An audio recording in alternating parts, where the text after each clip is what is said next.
The Commanders have a problem. They're at home on Sunday night against the Seahawks. Seahawks had a bye week. Commanders, short week. Seahawks favored by 3, 47.5 over under, 87% of the spread money's on Seattle. It looks like Jayden Daniels will be back from a hamstring injury that he suffered against the Cowboys. That's good news for the Commanders. That's been one of the biggest problems this year. You need to have your starting quarterback on the field if you want to fulfill your potential, but they've got other issues. They've got other flaws. They're 3-5, and they're staring at 3-6, which would put them in a bad spot. They're currently 13 out of 16 in the NFC playoff tree, which leaves them well out of playoff position. Right. Yeah. No, they're in trouble. They're in trouble, right? You know, that first-year energy bump from Jayden Daniels and Dan Quinn, that's gone, right?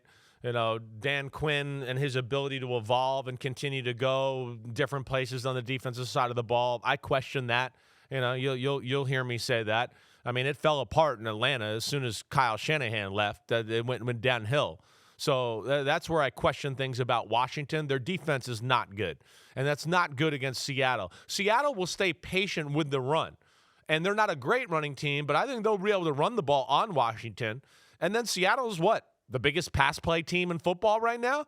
Nobody attacks down the field more than Seattle. So, and then we know Washington, I mean, there's plays to be had there everywhere. And, yeah, I think that could be scary for Washington's defense. So I expect Seattle's offense to move the ball. Now, it's a desperation game for Washington to a degree. And, hey, their offense poses problems, as we know. They can run the ball. They're really good at running the ball.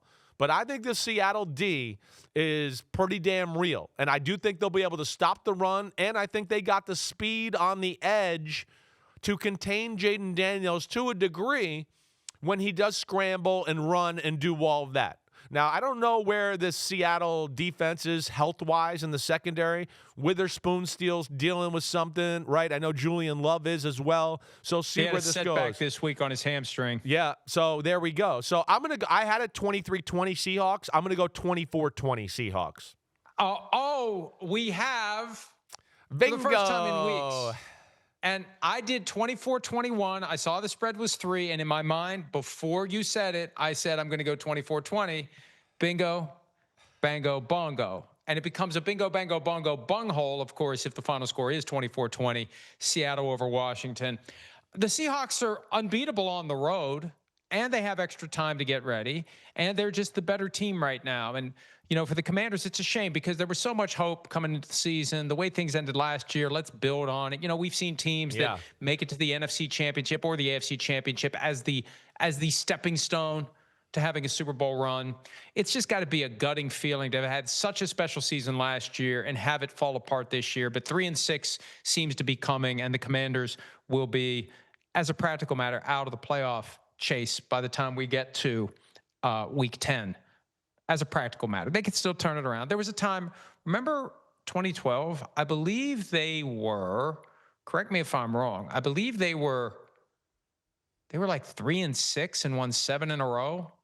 The year that RG3 was a rookie and your guy Kyle was there. I think they may have been 3-6 and won 7 in a row. Something like that. It's not completely done yet. Right. If they lose, but we both think they will. Yo. Thanks for watching, homies. We are now in the NFL season here on Chris Simms Unbuttoned. Hit subscribe to get our weekly picks, game recaps, film deep dives, and much, much more. Thanks again for watching. Subscribe, rate, review. Peace out. You know where to find us.